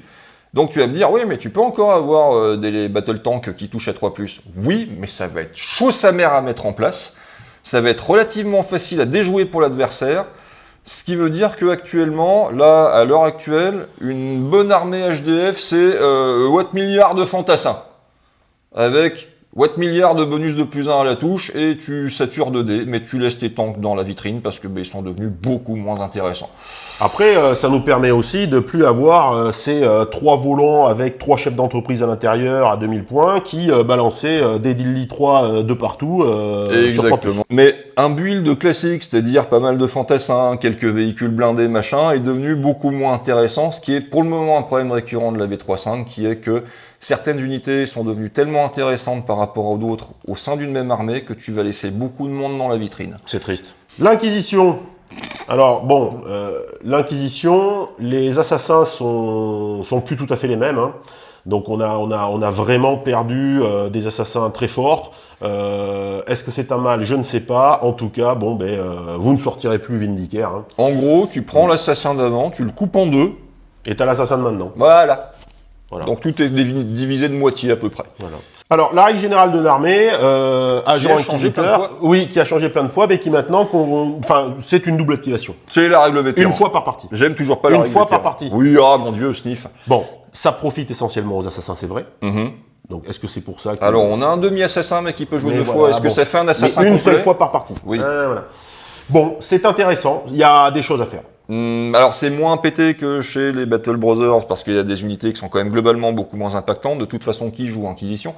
Ceci dit, si c'est autorisé, ça peut les rendre plutôt cool en alliés, mais de toute façon, je suis toujours vent debout contre cette putain de possibilité de s'activer 2 fois. Ça n'a rien à faire dans ce jeu. Les Infected Colonies. Ouh, alors là, ils ont pris cher. Alors, déjà de base, avant, tout le monde était mort-vivant, donc tu swarmais la table avec des zombies et t'attendais que le mec te les bute tous. C'était pas le seul gameplay possible, mais c'en était un, qui effectivement méritait d'être peut-être un peu nerfé. Mais de là à mettre une telle baffe à toute l'armée, parce que maintenant, leur nouvelle règle spéciale, qu'est-ce que c'est? Ils ont Infected. Voilà, Infected. Donc Infected, écoute, c'est pas compliqué. Lorsque tu fais un 6 pour toucher, si ce 6 n'est pas défendu, alors le mec prend une blessure supplémentaire. Oh la vache, mais c'est nul! Voilà. Ce qui, en fait, déjà faire des 6, c'est pas si courant que ça. Voilà. Et en Ensuite, plus, il faut pas qu'il... tu rends la main à ton adversaire. Contre certaines armées avec des fortes défenses, en fait, tes 6 ne feront pratiquement jamais leurs blessures supplémentaires. Donc la règle est tellement inutile que ça servait même à rien d'en mettre une parce qu'évidemment, tu la payes. Qu'est-ce qu'on peut avoir? On peut avoir quand même une aura qui te donne -1 pour être touché au cac, voilà. On peut avoir stealth qui te donne -1 pour être touché au tir, à plus de 9 pouces. Oui, mais c'est l'un ou l'autre. On peut avoir la régène, on peut avoir AP +1 au corps à corps, on peut avoir caster évidemment, et on peut quand même remettre nos retreats via une aura, mais qui te consomme un perso, qui te consomme 45 points de bonus, et surtout qui te prive de, on l'a vu, ces auras plutôt sympas qui t'augmentent ton endurance, qui te rendent plus puissant au corps à corps. Donc t'as pas forcément envie de payer cher et de te cramer un slot de héros juste pour rendre des zombies de merde indémoralisables. Bon, c'est une armée qui va aller chercher les buffs, de toute façon. Et qui a plus du tout sa philosophie de jeu initiale, ce qui est un petit peu dommage, et surtout qui a une des pires règles spéciales que j'ai vues jusqu'à présent, parce qu'elle est complètement nulle. Dans le même ordre d'idée, les Jackals, aujourd'hui... Nos amis les Jackaux, donc. Voilà, donc si ils chargent ou tirent à mi-portée, ils ont +1 pour toucher. Il faut soi-même créer les conditions de sa règle pour l'exploiter. C'est ça. Et pendant ce temps-là, le mec en face, il joue. Oui. Alors, il y a d'autres armées, Espèce Marine du Chaos, pareil, il faut qu'il tire à mi-distance ou qu'il soit au cac, mais c'est quand même une armée beaucoup plus résiliente, voilà. Tu peux quand même avoir redéploiement Tora qui est rigolo, tu mets ça à un chef, lui et son unité, une fois que tout le monde s'est déployé, tu le prends et tu le redéploies. Bon, c'est marrant. Ça change pas la game. Surtout sur cette armée-là. Ben, c'est surtout que ça change pas la game, pourquoi? Parce que comme on le pressent et comme on va le voir, les embouches sont structurantes dans le jeu. Donc, moi, quand je joue un Ground Zero ou équivalent, je m'en fous où le mec se met, en fait. Tu peux leur mettre ending au tir, tu peux leur mettre en bouche, qui tu veux dans ton infanterie, parce qu'il y avait déjà pas assez de Ground Zero, il faut en mettre encore plus. Tu peux leur mettre une Predictable Fighter, alors c'est un peu comme Mutant avant, tu lances sympa. un dé, de 1 à 3 tu as AP +1, de 4 à 6 tu as +1 pour toucher. Bon. Ce qui est mieux qu'avant, c'était +1 à l'AP ou rending. Mais encore une fois, contrairement au pouvoir des Marines, lui on choisit pas l'effet. Oui. C'est le problème. C'est vrai. Et tu peux leur mettre Shrouded in terrain, s'ils sont dans un rayon de 1 pouce d'un élément de terrain, n'importe lequel, ils ont -1 pour être touchés. Ce qui augmente un petit peu leur résilience, ce qui renforce le côté cette armée a besoin d'avoir une table chargée en décor pour pouvoir s'exprimer.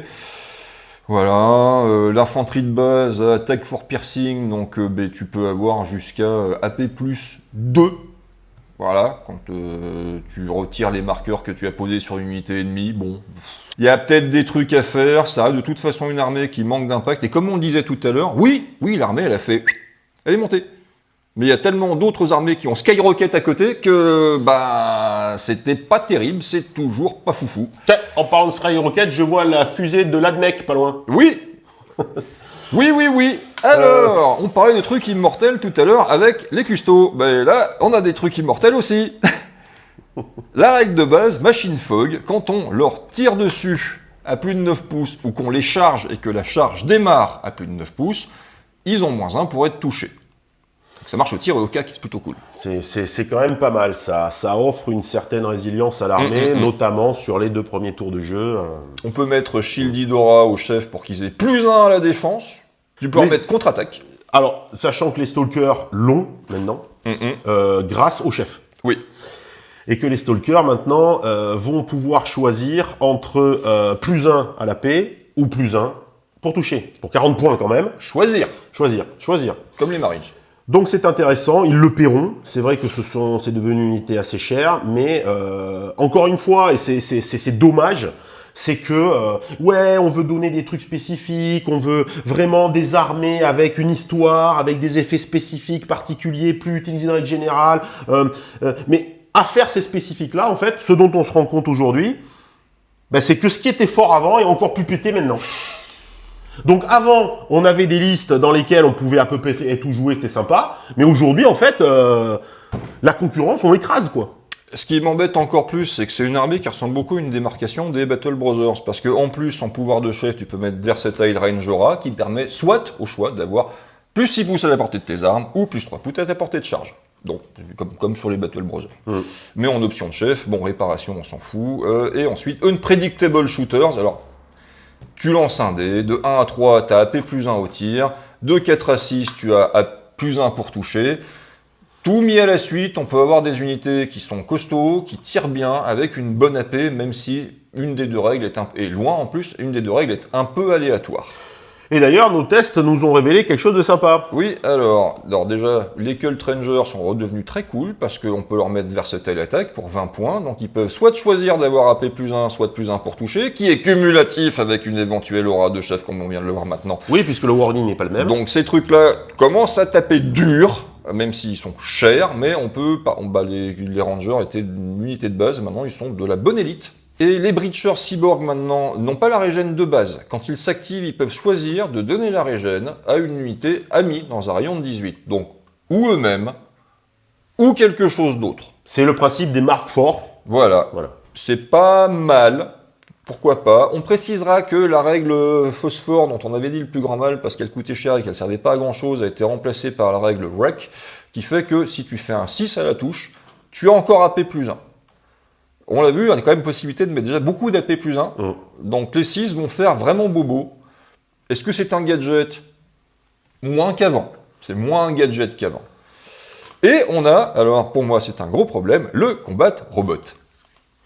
Et ouais, mais... Castellan, là. Ouais, mais il faut bien des choses sympas, quoi. Alors, le combat robot, il a donc la règle de base de la mec, donc machine Fog. Voilà, donc moins 1 pour être touché. Shrouded in terrain, donc s'il est dans un rayon de 1 pouce d'un élément de décor, il a moins 1 pour être touché. Voilà. Il se cumule au plus 1. Tout à fait, c'est pas le même ording. Voilà. Il a stealth, donc si tu tires dessus à plus de 9 pouces, il a moins 1 pour être touché. Voilà. Et moins de 3 pour être touché, du coup. Voilà, il a moins 3 pour être touché. Alors, précisons, au tir, mais aussi au corps à corps. C'est-à-dire que si tu le charges en partant de plus de 9 pouces, au cac aussi, tu as moins 3 pour le toucher. Et un malheur n'arrivant jamais seul. Bah, tu peux lui mettre la régène. Ouais. Donc, tu as une saloperie qui a moins 3 pour être touché, sauvegarde à 2, régène. C'est pas mal quand même. Bah, c'est un plot, tu le poses là, sur ton objectif. Et parce qu'en fait, il a plus d'intérêt à se laisser charger qu'à charger l'adversaire. Parce que si c'est lui qui charge, bah là, le bonus, les moins 2, ça pique plus. Puis en plus, c'est éloigné de son terrain. Donc du coup, tu le touches normalement. Alors que si tu es comme ça, sur ton objet à côté de ton petit élément de terrain, les mecs te rentrent dans la bouche, ils te font rien. Et après, tu ripostes avec tes petites attaques AP4, toujours sympatoches. Voilà. C'est un des meilleurs gardiens de but du jeu. C'est complètement con. J'aime bien la philosophie de l'armée, juste virer les 2-3 trucs complètement abusés qu'il y a dedans et qui font que tu joueras que ça en fait. C'est ça, c'est tellement fort, ça écrase tellement les possibilités qu'on peut faire avec le reste que ça expose à une frustration du joueur des deux côtés. Les orques. Alors les orques, je les ai pas trop joués moi. Alors... Ça fait longtemps que la règle n'a pas bougé, et tant mieux, comme quoi elle est bien écrite. Oui. Donc maintenant, on a la règle Ferocious, quand tu attaques, que ce soit au tir au corps à corps, si tu fais un 6, tu as une extra touche. C'est simple, c'est efficace, il n'y a pas de si l'adversaire fait 1 à la défense, machin, tu fais un 6, c'est... Et oui, mais only the original hit counts. Oui, comme avant pour Furious. Ouais. C'est un Furious au tir et au corps à corps. Tu peux leur mettre Strider avec les chefs, tu peux leur mettre Unstoppable quand ils tirent pour 35 points, donc tous leurs tirs sont Unstoppable, donc annule tous les malus et tous les bonus de l'adversaire. C'est pas mal. Tu peux leur mettre Évasif to Shooting, c'est-à-dire que l'ennemi a moins 6 de portée pour tirer dessus. Bashora, alors toute l'unité, les figurines de l'unité ont Bash 1. Bash 1, c'est pas dur, tu lances un dé par figurine qui a Bash. Et sur un 6, l'unité ennemie prend une blessure, pas une touche, une blessure. Pas de jet de défense, pas de régène, rien. Ah si, pardon, une régène, parce que c'est une blessure, tu peux l'annuler. Bon, en gros, sur un pack de 20 boys, tu lances 20 dés, s'ils arrivent tous vivants, et sur chaque 6, le mec en face prend une blesse. Globalement, l'armée tire mieux, parce que bad shoot, par exemple, c'est plus touche à 5+. Au tir, c'est moins 1 à la qualité. Ce qui veut dire que si vous avez une unité qui a qualité 4, comme avant, c'est 5. Si vous avez une unité qui a qualité 3, comme les vétérans spécialistes par exemple, vous toucherez à 4+, et les 6 explosent au tir. Ce qui fait possibilité d'avoir des unités de tir plutôt sympatoches, ça compense la perte des gobelins. Bon, globalement, c'est une armée qui a pas beaucoup bougé par rapport à d'autres, donc c'est pareil, elle a fait... Mais par rapport au fait que beaucoup d'autres armées peuvent mettre quasiment tout le monde en embouche et que eux, non, ben... Ouais. Donc je vais pas pleurer la bouche pleine parce que c'est sympa, mais comparé au reste, il y a soit à descendre les autres, ce qui à mon avis est la meilleure solution, Oui. soit te les monter un peu, mais il n'y a pas besoin. L'armée elle est sympa comme ça, elle est rigolote, tu la joueras différemment d'avant, mais ça peut être un petit peu cool. Voilà, c'est ça qui est important pour nous, en fait. On n'est pas des mangeurs d'enfants, en fait. Non, non, non, non, Nous, non. ce qui nous intéresse, c'est d'avoir un jeu équilibré Oui. pour que la différence se fasse sur la table. Et surtout pas à la création d'armées. Moi, j'ai arrêté Warhammer 40 000 parce que lorsqu'on annonce les listes, on sait déjà, grosso modo, Voilà. qui va gagner. Si le mec arrive, il te monte ta liste, tu lui montes la sienne, et tu sais que bon, allez, belle partie. Hein. Mais ouais, c'est ça qui est compliqué. Les primes. Les Prime Brothers. On en parle ou pas Oui, alors bah, ils ont la même règle que les Battle Brothers classiques. Donc bah, ils peuvent choisir soit d'avoir plus 1 à la portée de tir plus 6 pardon, à la portée de tir de leurs armes, ou plus 3 à leur portée de charge. Voilà. Ils ont aussi accès à des vétérans, en l'occurrence des vétérans à réacteur ou des vétérans à pied. Voilà, donc toujours double activation. Il peut avoir une fois par partie -1 à la paix adverse pour 10 points. Il peut avoir la régénération pour Sinon, 25 c'est points. les mêmes options de chef Et que les autres. Voilà, la même chose. Les unités pétées en Battle Brothers sont encore plus pétées en Prime Brothers parce que bah, ils ont accès à la sauvegarde de plus, hein, voilà.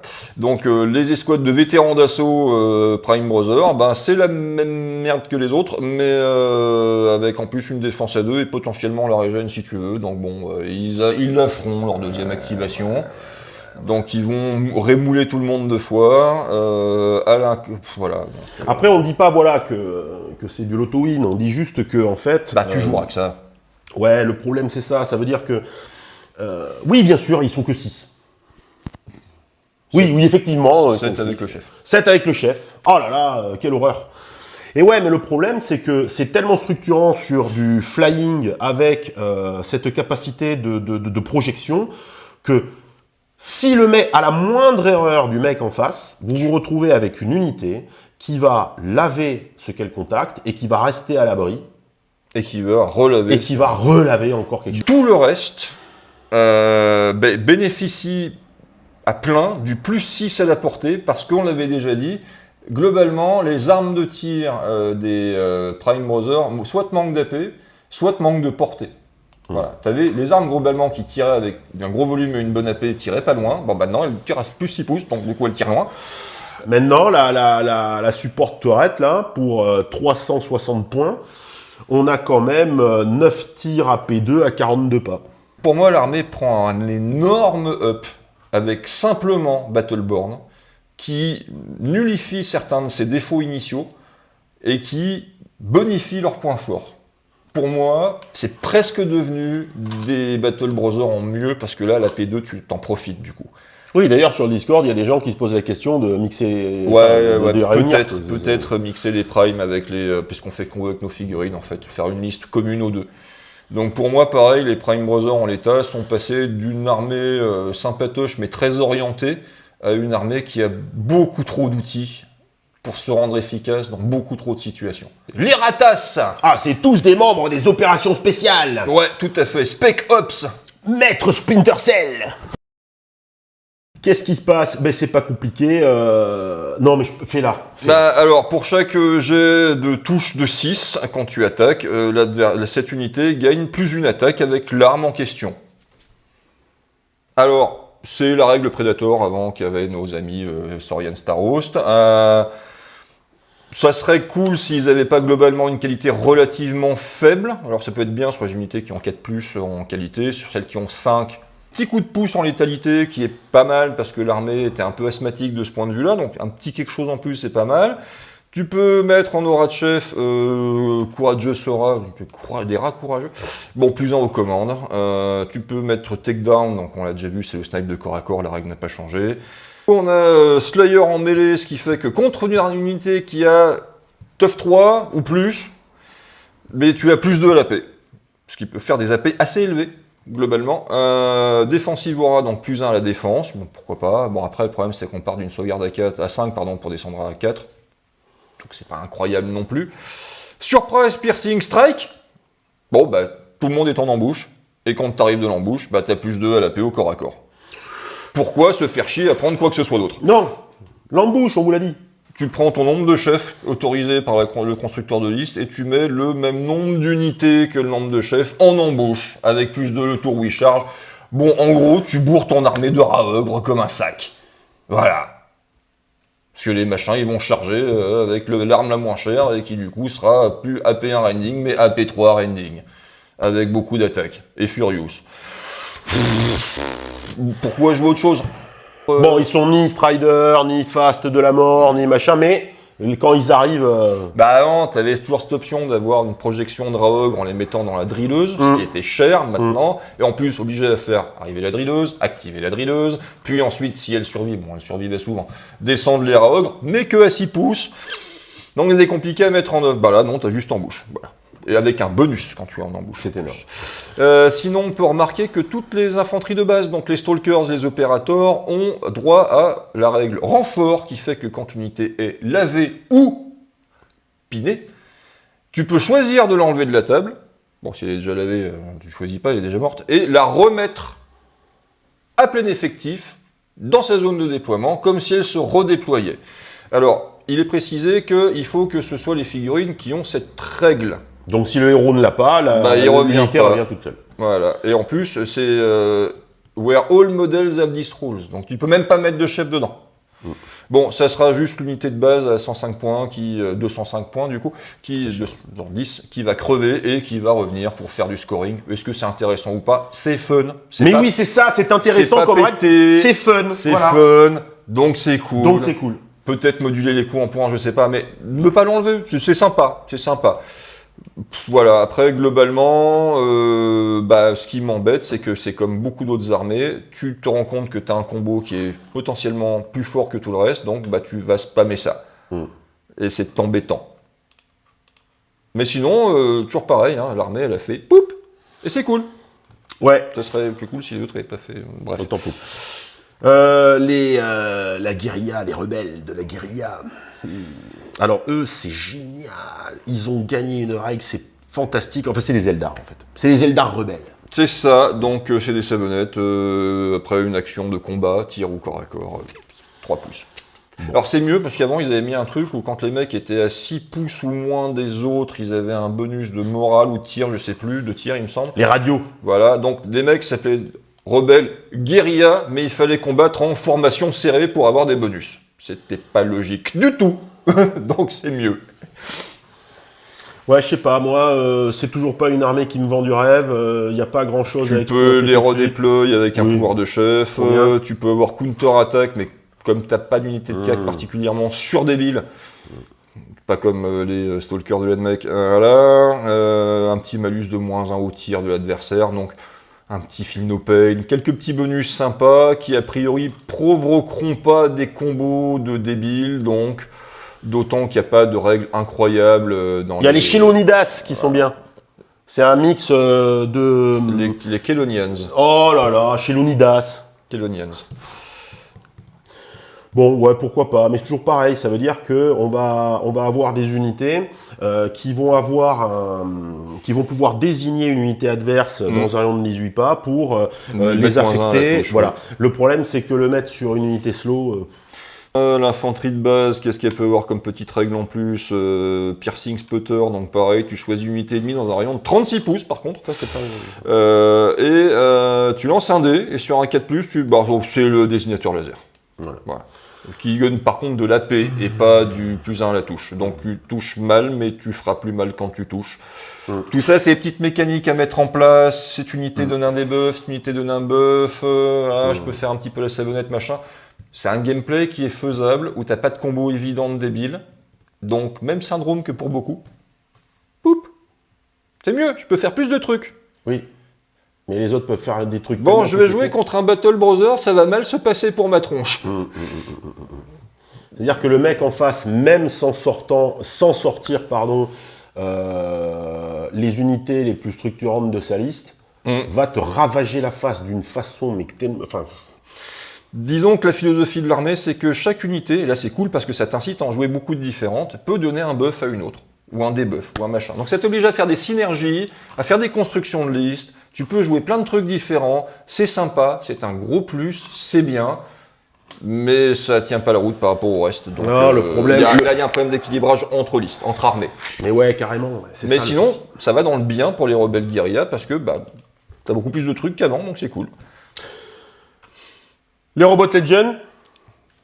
Alors, les Robot Legion, on va pas parler de ce qui était pressenti, ce qui a été montré, ce qui a été démontré, le retour sur investissement et le reste. On va parler vraiment de ce qui se passe aujourd'hui. Donc, qu'est-ce qui se passe?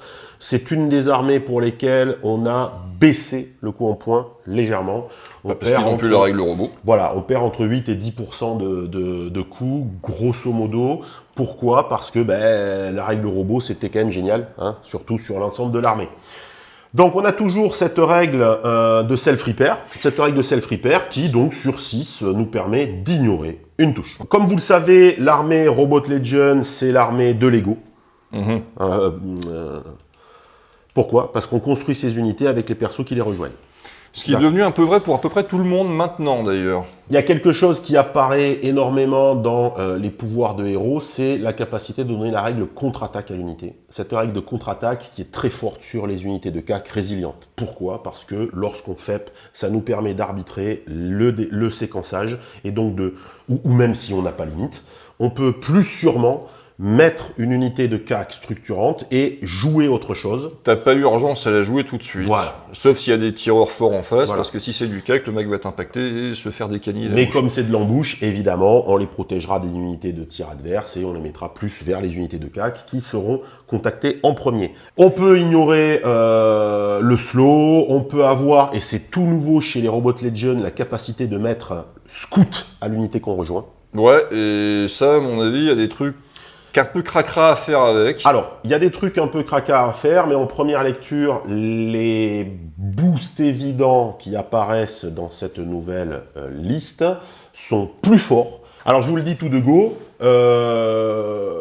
bon, on jouera toujours pas des guerriers, hein, voilà.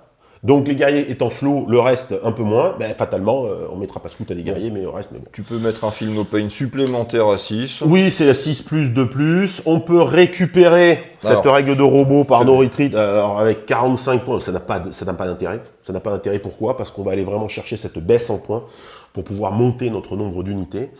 Et pour moi, ce qui devient vraiment la grosse nouveauté de la liste, c'est l'aura de réanimation que seuls les seigneurs peuvent avoir.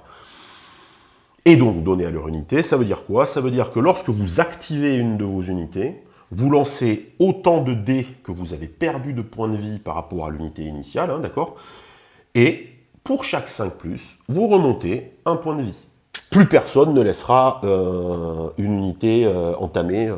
Si vous avez des unités tough, par exemple, admettons, hein, tu as des Triscorpions, tu en as perdu 1, donc tu lances 3 dés puisque c'est 3 points de vie, tu fais un 5, tu le remènes avec un point de vie. C'est ça. Tu le ramènes en attendant, tu n'as C'est pas besoin ça. de faire 3 points de vie complets pour le ramener à full effectif. Par contre, petit truc qui est cool, ça évite les pâquerettes de Necron qui repoussent comme on a chez Workshop, c'est que tu dois les remettre à cohérence d'unité des figurines qui étaient déjà préexistantes, donc tu peux pas avancer comme ça avec. Ça, c'est bien. Oui, parce que j'aime pas, cette règle est pétée, c'est débile. Plus tu meurs, plus tu avances. Ok. Donc, Ce qui était fort avant est différent. On va profiter vraiment différemment de la disparition du Lock-on et de l'apparition du Unstoppable qui, de mon point de vue, est beaucoup plus fort. Pourquoi? Parce que depuis que les avions ont perdu leur -1 pour toucher, mais que énormément d'armées imposent des malus ou ont énormément de bonus conditionnés peut-être par la distance ou ça, ou flat dans la liste même, cette règle d'Unstoppable est pour moi de l'auto-include dès qu'on peut dans toutes les listes. Du coup, est-ce qu'on n'a pas un petit problème quand même, parce que tu as vanté à juste titre l'apparition du counter-attack, mais au niveau du CAC? Oui, puisque maintenant on perd l'APA sur les Triscorpions, sur les Destroyer Snakes, tout ça. Donc c'est dommage parce qu'on perd une alternative de jeu. Et encore une fois, ça flingue la mécanique, puisque on jouera toujours la même chose. Bah, les Guardians, par exemple. Est-ce qu'ils ont toujours l'accès de la P? Non, les Guardians, c'est toujours la même chose. Ça veut dire qu'on a de la P2 ou de la P1 rending avec le bouclier. Ça n'a pas changé. C'est vraiment sur les alternatives qui existaient avant. Par exemple, le mec dans sa collection, il n'a pas de Guardian. Il peut partir sur les Triscorpions. Il a des Destroy Snake. C'est bien, c'est du tunnelier qui caque. C'est génial. Bon, ben là, non. On peut avoir du buff à ce self-repair avec les pylônes. C'est sympa. Ça reste un petit peu cher. On a bien nerfé le Doom Fighter, qui reste cependant toujours jouable tellement la règle unstoppable est structurante dans le jeu.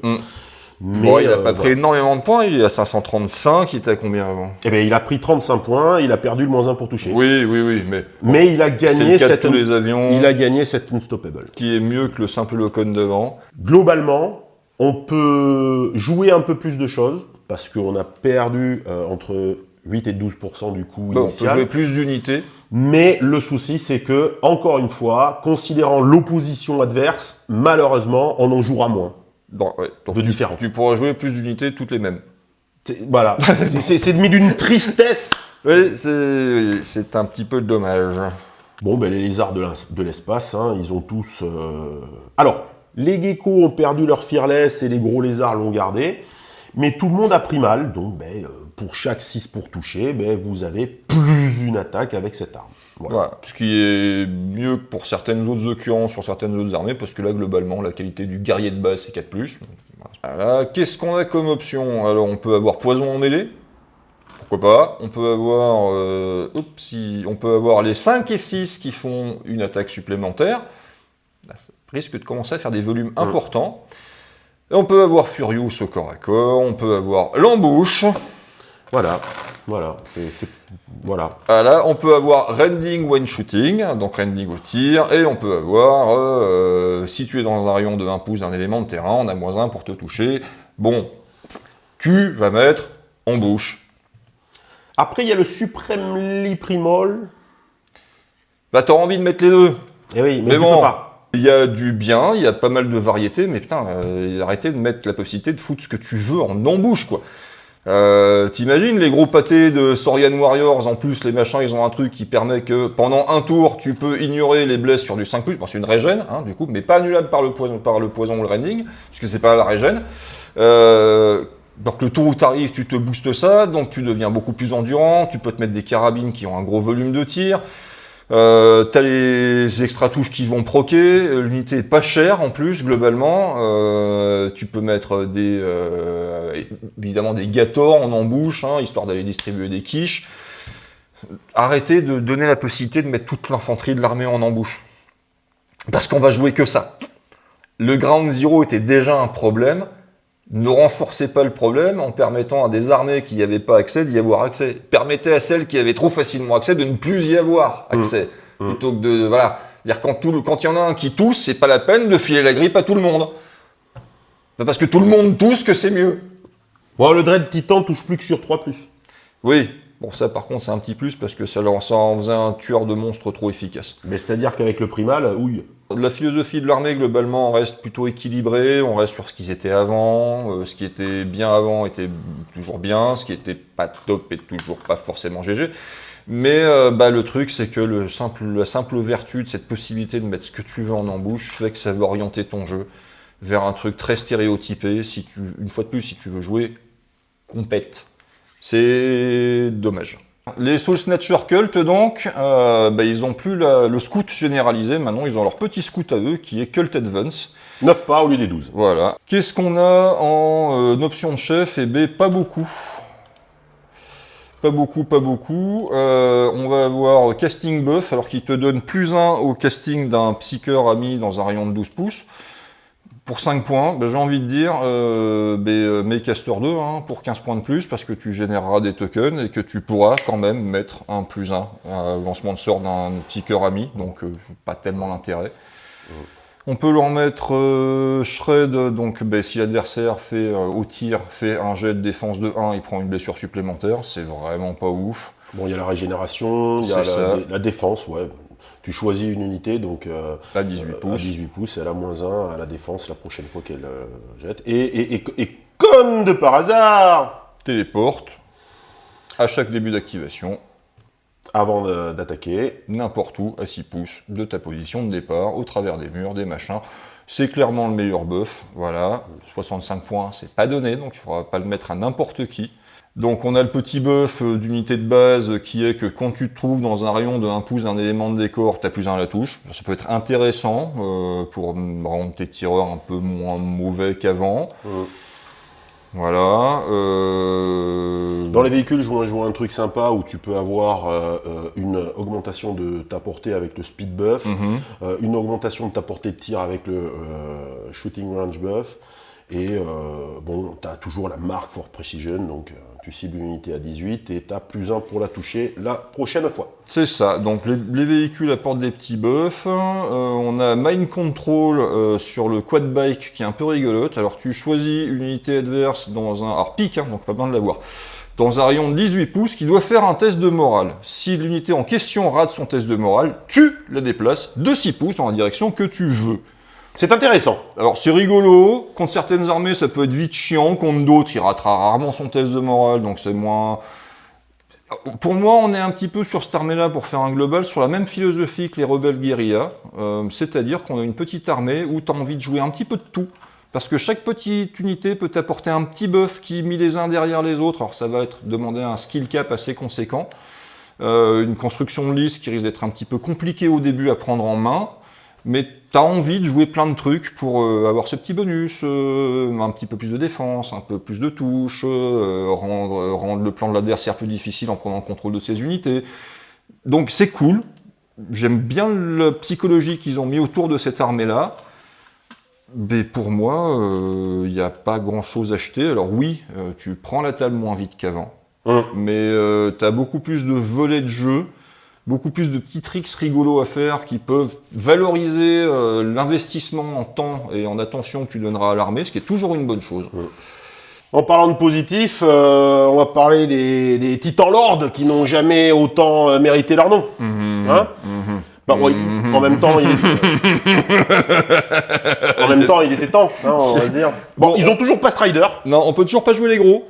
Voilà. À 2000 points ou 2005, ça rentre toujours pas les gros. Bon, par contre, les petits. Alors les petits, par contre, vous allez vous régaler parce que... En gros, vous faites une armée de Dreadnought ou équivalent. Oui, un autre solide. Oui, oui. Voilà. Donc, une fois par tour, vous pouvez dire, cette unité-là, en fait, je la joue pas. Voilà. Alors, tant que votre adversaire a plus d'unités restantes à jouer que vous... Ce qui est toujours le cas, sauf T1 lorsqu'on a de l'embouche, mais bon. Eh bien, il joue sa première unité, il te dit « Bon, bah, à toi maintenant, vas-y, sors de derrière la ruine que je te tire dessus. Non, je skip mon tour. À toi. » Bon, très bien, j'avance une autre unité. Voilà. À toi maintenant, sors de derrière ton couvert pour « Non, je skip mon tour. » Et tu peux évidemment skipper ton tour et jouer quand même plus tard. Donc, en termes de gestion des activations alternées, c'est quand même un très bel outil qui est très chouette. D'autant que maintenant, alors c'est dommage parce que du coup on va se sentir obligé de les jouer en chaoteux, hein, Ah oui. Hein. puisqu'on peut leur mettre des marques, c'est-à-dire on peut leur mettre Furious avec War, on peut leur mettre Stealth avec Change. Alors pour les tireurs, c'est super. Voilà. Fast avec Lust. Voilà, alors le vrai Fast, hein, Ah oui, oui. pas le demi-Fast des Change des Lust Brothers. Hein. Le Fast d'avant. Voilà, donc pour les unités de CAC, c'est très cool, ils chargent à 16, c'est quand même beaucoup mieux, et on peut leur mettre Protected, c'est-à-dire une file no pain à 6. Est-ce qu'on met ça, est-ce qu'on met le stealth, je ne sais pas, plutôt le stealth pour moi. On peut mettre la régène. Et puis dans le doute, on peut mettre l'Extra Tactical Delay. Là, tu peux skipper 2 fois. Est-ce que c'est vraiment utile dans la mesure où en format standard, on ne jouera que des mini-titans, donc on aura quand même un petit peu d'unité sur table, il n'y aura pas besoin de skipper 2 fois. À 2000 points, on en joue 4. Voilà. Si tu joues des gros formats avec très peu de très gros titans, bon là effectivement ça peut être marrant de dire non, non, je joue pas. Non, toujours pas. Non, toujours pas. Vas-y, joue toute ton armée, je jouerai en dernier parce que je fais ce que je veux. Donc, bah écoute, c'est devenu jouable. Ouais, ça, on peut faire des choses. J'aime pas tellement le principe de switcher comme tu le souhaites l'activation alternée normale. Ceci dit, sur une armée très spécifique comme celle-là, ça se justifie plus que les doubles activations des vétérans chez les autres. Donc pourquoi ne pas le garder ? Ça te donne une souplesse tactique dont tu as besoin parce que tu as quand même très peu de monde sur table. Ouais. J'aime bien l'idée, c'est assez cool. L'armée est devenue jouable. Joie, Bien. parce qu'avant on disait, bon ça existe et puis on s'en fout parce que personne ne le jouera jamais. Et pour finir, Les Wormhole Demon... alors, pour commencer, on a, bon, si tu veux faire les changes, Alors bah, -1 pour être touché à 9 pouces ou plus, c'est toujours le stealth, hein, voilà. les Lust, on va avoir le Lust Blessing, donc pareil, on va avoir +1 au mouvement, +2 à la course et à la charge. Le mini-fest. On va avoir le Surge et plus le même, ça veut dire que maintenant c'est plus 2 attaques supplémentaires, c'est plus qu'une seule. On a un problème avec les Lust pour les jouer, c'est que en fait c'est devenu tellement moins cher en fait que tu as du mal à arriver à 2000 points sans dépasser le gap des 10 unités max. C'est compliqué. Ouais. On les joue plus du tout de la même manière. On en reviendra dans la conclusion générale, mais les sorts qui étaient très structurants avant le sont plus du tout aujourd'hui. Sur les plagues, bah, ils n'ont pas changé. Grosso modo, Feel No Pain Assist sur absolument tout le monde et beaucoup d'armes poison dans l'armée. Donc ça n'a pas trop changé. Et là, je sens certains d'entre vous qui sont en train de bouillonner derrière leur écran en disant « Putain, mais parlez du gros changement !» On termine. Et pour nos amis les War Demons, bah, c'est la même règle que pour les War Disciples. Si l'adversaire fait un 1 à son jet de défense, eh bien tu as une extra hit. Donc bon, globalement, comme d'habitude, on a des règles qui se calquent sur ce qui se fait en Havoc Brothers selon les différents parfums. Bon, et là, l'éléphant dans le couloir, eh bien la règle démon n'existe plus. Donc Voilà. on se déploie de façon tout à fait normale. On ne choisit plus la moitié de son armée en scout, l'autre moitié en embouche. Et on se déploie tous comme des pimpins de base. Ce qui, pour des armées orientées très très très corps à corps, est un peu con. Alors on a toujours la capacité de mettre de l'embouche avec les héros, Tout à fait. ou le scout, mais c'est plus tout à fait la même. Donc si on met des héros type Harbinger of War ou Champion, enfin Harbinger of quelque chose et Champion of quelque chose, tu peux avoir Caster, Rending en mêlée, Furious, Aura en bouche, donc là tu récupères ton embouche, mais au détriment d'un autre buff éventuellement.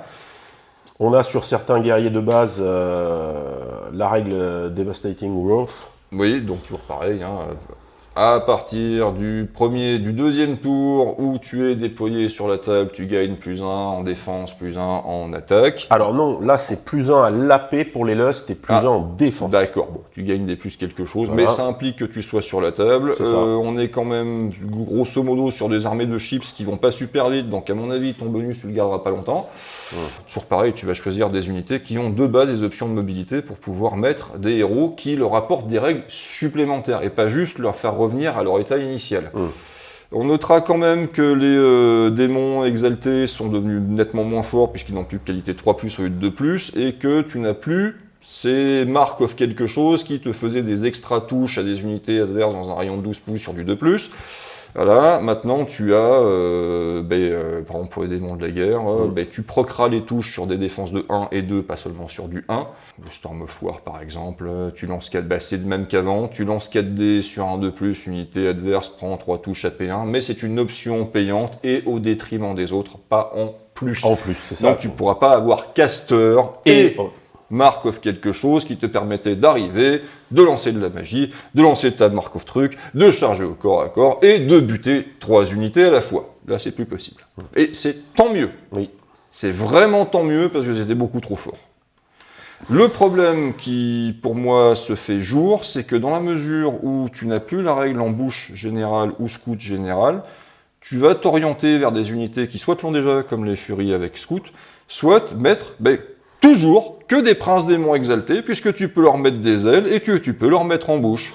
L'embouche est devenue tellement forte qu'on est obligé de structurer sa liste en fonction du T2, et on est obligé d'aller chercher cette initiative T2. Donc pour moi, c'est pire qu'avant, parce qu'avant, les princes démons exaltés étaient super forts, donc tu prenais que ça, enfin si tu voulais vraiment jouer dans une optique ultra compétitive, hein, bien sûr, toujours. Mais maintenant, tu vas avoir tendance à vouloir continuer à prendre que ça. Alors certes, ils sont beaucoup moins forts, mais ils sont capables de faire ce qu'ils faisaient avant, c'est-à-dire en bouche flying. Et les autres, non. Pour moi, c'est pareil, ça demande un reworking complet. Ceci dit, je comprends, et que c'est pas une priorité déjà, et qu'ensuite c'est vachement tricky pour un développeur de jeu d'investir du temps et de la compétence intellectuelle pour reformer une armée qui a presque rien à foutre à Grimdark Future en fait. C'est une armée d'AOF. Bon, qu'est-ce qu'on peut en dire grosso modo? Je vais commencer par les avions. Oui. Les avions n'ont plus le -1 pour toucher. Et les avions coûtent un petit peu plus cher qu'avant. Donc avant, certains avions étaient pétés, maintenant globalement, ils sont rentrés dans le rang. Ça reste toujours jouable selon moi, mais dans une optique optimisée, moins. Voire plus pour certains. Voilà, le plus important, il faut que les gens comprennent que pourquoi est-ce qu'on part toujours dans une optique optimisée? Tout simplement parce que c'est que en partant dans cette optique-là qu'on est capable de lire un jeu par rapport à la capacité de faire telle ou telle chose dans ce jeu. Il faut faire sortir le système de jeu de sa zone de confort pour voir si c'est stable. Ce qui est le principe d'une bêta. Oui, et nous, ce qui nous intéresse le plus, c'est vraiment l'équilibre. C'est fondamental. Il faut que les deux adversaires, les deux partenaires de jeu, s'amusent. Tu peux pas tout anticiper. Tu peux pas imaginer toutes les combos qui peuvent arriver selon les règles, parce que chaque fois que tu injectes une nouvelle règle, il est possible qu'elle synergise trop efficacement avec une autre qui était déjà là. Donc tout sortir en même temps fait que, alors on l'a vu sur l'ensemble de la review des factions, ça impacte pas toutes les factions, loin s'en faut. Il y en a quelques-unes qui sont juste cool, ok tiers, d'autres qui sont... Certains trucs sont trop efficaces, donc ça appauvrit le gameplay de l'ensemble de l'armée parce que tu ne joueras que ça. C'est ça qui est triste. Et quelques armées qui sont redescendez un petit peu parce que là vous êtes en train de dépasser Pluton, revenez. On se pose la question vraiment de la difficulté de l'équipe de développeurs. Est-ce qu'on a playtesté avant? Est-ce qu'il y a des gens qui ont travaillé à tout ça? Quasiment impossible. Il faut comprendre, voilà, que on a vraiment le sentiment, non pas que c'était une bêta, mais carrément une alpha en fait. Une fois de plus, tout ça part d'une excellente intention. Ça a tapé juste pour pas mal d'armées. Ça a tapé complètement à côté pour d'autres, mais ça c'est normal. Je veux dire, il y a un moment quand tu as un jeu avec 25 plus factions, tu ne peux pas être parfait sur tout. À côté de ça, il y a d'autres armées où on a perdu quelque chose de structurant sans pour autant gagner quelque chose pour compenser. D'autres qui se cherchent, les Wolf Brothers par exemple, on ne sait pas très bien sur quoi ça va débouler parce que la philosophie, c'est pas seulement les règles, la philosophie de jeu de l'armée change toutes les 10 minutes. Donc peut-être eût-il fallu introduire les choses de façon plus parcimonieuse au fur et à mesure. Voilà, par exemple, avant de commencer à changer les règles d'armée, les règles spéciales, les buffs des héros, les machins, commencer par changer les règles spéciales des armées. Ensuite, peut-être intervenir sur le rewarding de certaines règles spéciales, de basculer de low code à unstoppable, etc. Intervenir toujours sur les coups, mais progressivement. Et puis, pour finir, l'équilibre, non pas des armées entre elles, mais des armées au sein même des figurines de la faction. Voilà. Après, soyons parfaitement clairs. On est à 2 mois de la sortie au minimum. Un mois et des brouettes. Oui, voilà. De la sortie officielle de la V3.5. Ce qui veut dire que pour le moment, comme je disais tout à l'heure, on est dans le cœur nucléaire du truc. C'est foisonnant, ça bouillonne dans tous les sens, on a l'impression que c'est un vaste bordel. C'est normal. Les développeurs tentent plein de trucs, retirent au fur et à mesure ce qui va pas, rajoutent des machins, tentent de rééquilibrer. Tout ça, normalement, ça se passe en off.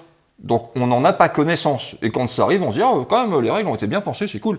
Là, on nous donne la possibilité d'assister à la naissance d'une nouvelle version. C'est une naissance, c'est toujours un peu cracra. Mais au final, le résultat va être beau. J'en suis absolument persuadé. Oui, parce qu'on préfère ce principe-là d'intégrer la communauté de joueurs plutôt que de découvrir au pied levé qu'est-ce qui s'est passé. Ou de te sortir un jeu pas fini, mais payant, et de te faire bêta-tester. Donc c'est toujours pareil, quand on fait un bêta-test, des gens vont dire que tout est génial, des gens vont dire que tout est pourri, des gens vont avoir un avis plus nuancé comme, je l'espère, on vient vous le faire partager. Dans tous les cas de figure, il y a des belles perspectives, il y a des trucs qui sont déjà très cool, d'autres qui peuvent le devenir très cool. On verra. Voilà, il faut être sérieux dans l'objectivité. Ça veut dire comment on se positionne par rapport aux figurines qu'on a déjà et qu'on n'a pas envie de lâcher, aux habitudes de jeu qu'on a prises, qu'elles changent, c'est normal. Mais encore une fois, tout le monde n'a pas la chance d'avoir une collection, toutes les figurines disponibles pour une faction, et en changer au gré des versions, au reste. Donc l'équilibrage est important, ça veut dire que on doit avoir la possibilité, pour que le jeu soit jouable, pour que le jeu ait un renouvellement constant, de pouvoir jouer plein d'unités différentes, plein de règles, essayer, tout ça, et pas se rendre compte à la simple lecture d'une armée que voilà, il faut jouer ça parce que c'est complètement pété. Et Bon, sans satisfaire. ouais, mais ça, moi ça me dérange. Et pour être tout à fait clair, une bêta, c'est donc avoir une critique intelligente et constructive, et respecter le fait que votre avis n'est pas forcément universel. Notre avis, à nous, c'est ce qu'on pense. Si vous pensez le contraire, très bien, à la limite, discutons-en, le discours est fait pour ça. Mais accepter que on n'ait pas forcément la même opinion, qu'on n'ait pas forcément la même vision du jeu, pas forcément les mêmes attentes non plus, et que de toute façon, quelle que soit la V3.5 quand elle sortira, il y aura des trucs qu'on va trouver géniaux, d'autres trucs sur lesquels on sera beaucoup plus dubitatif, et c'est normal parce qu'on ne peut pas contenter tout le monde quand on a beaucoup de joueurs et un jeu avec 25 ou plus factions. En revanche, il ne faut surtout pas que la V3.5 devienne du 40K. Oui, parce qu'on a arrêté 40K parce que c'était 40K. Là, se retrouver avec des unités qui lavent tout, des unités ou paradoxalement des unités qui encaissent tout. Mettre du spécifique, c'est bien, mais sans que ça devienne lourdingue et qu'on passe notre temps avec le pif dans l'application pour vérifier les règles. Moi, j'ai envie d'avoir le nez sur la table, j'ai envie de réfléchir à mon placement, à ma géométrie, à ce que je vais faire, à ce que mon adversaire va faire, anticiper, prévoir, machin. Jouer, pas être... bon, alors la règle, elle fait ça, mais une fois de plus, on verra tout ça au fur et à mesure. Pour moi, en attendant, c'est toujours bien quand on veut donner aux joueurs. Voilà. Oui. Un cadeau, même un cadeau un peu maladroit, reste un cadeau. Là, on nous fait un double cadeau qui est, je vous donne des trucs et vous pouvez me donner votre avis dessus. Allez-y, parce que c'est ce qu'il faut, parce que c'est vers ça qu'on veut tendre, on veut impliquer les gens. Alors, est-ce qu'il faudra un jour mettre en place des équipes de bêta-testeurs en amont encore ? Peut-être. Parce que c'est évident que quand tu crées plus de 100 règles différentes pour toutes tes armées, oui, beaucoup, tu peux pas avoir toutes les combos en tête, il te faut un pool de bêta-testeurs qui va sur le terrain voir que si ça et ça. Je subodorais que les escouades de vétérans d'assaut, réacteurs d'Orso, Space Marine étaient un peu fortes. Pour les avoir vus en action ce week-end, c'est complètement fumé. Voilà, ça c'est... Au moins non, on sait. Voilà. Donc peut-être aussi, ça fait partie peut-être de la démarche créative qui pourrait éventuellement se créer dans l'avenir. Bon, ça après, c'est Tatano. Léger temps de retard. Qu'il appartient de décider de tout ça. Voilà. Dans tous les cas, moi je suis content. Je le suis également. Parce que c'est toujours intéressant de voir le processus créatif et de voir à quel point c'est vraiment pas simple de faire un jeu. Tano, force à toi, probablement 1 heure de sommeil par nuit depuis 15 jours. Bravo. Et merci surtout de nous permettre d'assister et d'aider, d'assister dans tous les sens du terme, d'assister en voyant et d'assister en aidant un petit peu ce qui se passe parce que c'est passionnant. Voilà, rien que ça, c'est super. Et quand la V3.5 naîtra enfin, et elle sera née la divine enfant, eh bien peut-être qu'on pourra se dire, j'ai apporté ma petite pièce à l'édifice, ce jeu, il est un peu plus à moi. J'ai été là. Voilà. Mais tu vois, tu t'appropries un petit peu plus le jeu. C'était un petit peu plus mon jeu. Voilà. C'est vrai. Donc du coup, je l'aime encore plus. Merci de nous avoir écoutés. Ce fut long, probablement. Et de toute façon, on se reverra sur une review complète de la V3.5 quand la V3.5 aura vécu son avènement. C'est ça. En attendant, on vous remercie de nous avoir suivis. N'hésitez pas à vous abonner, à liker, à partager. C'est toujours bon pour le référencement. On vous aime tous. Et en attendant, surtout, n'oubliez pas que la poutre est éternelle.